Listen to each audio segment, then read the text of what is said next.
ሰላም በማስከበር በውስጥም በውጭ ሆነው እንዲህ በመኪና እየተዘዋወሩ ፓትሮና ኮሚኒቲ ጀምሮ እኛን ሲጠብቁ ሰላም ሲያስከብሩ የነበሩ የመንግስት አካላትን እሺ እልልናቸው መስግንልን።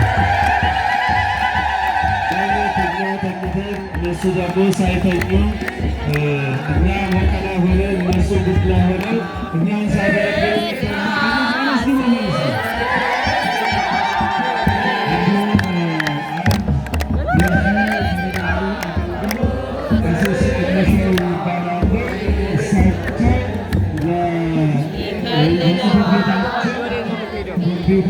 ልጆቻቸውን በማስተባበር ጀግና የልማት አባት ናቸውና ሌላ የሚያስፈልገው ነገር በየጊዜው በየሰዓቱ ያሟላሉና እሳቸው ይህንን ኮምፒውተር በማስተባበር ረሱ የሆነ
የዘመናት ንጉሥ ኢየሱስ ጌታችን የኤፍራታ ሕፃን በዳዊት ከተማ ተወልዶ ማደሩ በሥርዓት ተሰማ። በፍቅር ተስሎ በረከለኛ የፍቅሩን ፍጻሜ ገለጸው በመስቀል ለእኛ ያላረገ ከቶ ምን አለና አፋችን ዝም አለ ልናገር ምስጋና። በፍቅር ተስሎ ወረደ ለእኛ ሲል የፍቅሩን ፍጻሜ ገለጸው በመስቀል ለእኛ ያላረገ ከቶ ምን አለና አፋችን ዝም አለ ልናገር ምስጋና። ስኖር ተጎሳቅለን አምላኬን የጌታ በሞት ውስጥ አዳንከን ስጋዌንም አውሩ ለአሕዛብ ሁሉ እንደ እግዚአብሔር ያለ ማንም የለም ብሎ በፍቅር ተስሎ ወረደ ለእኛ ሲል የፍቅሩን ፍጻሜ ገለጸው በመስቀል ለእኛ ያላረገ ከቶ ምን አለና አፋችን ዝም አለ ልናገር ምስጋና። ወረደ ለእኛ ሲል የፍቅሩን ፍጻሜ ገለጸው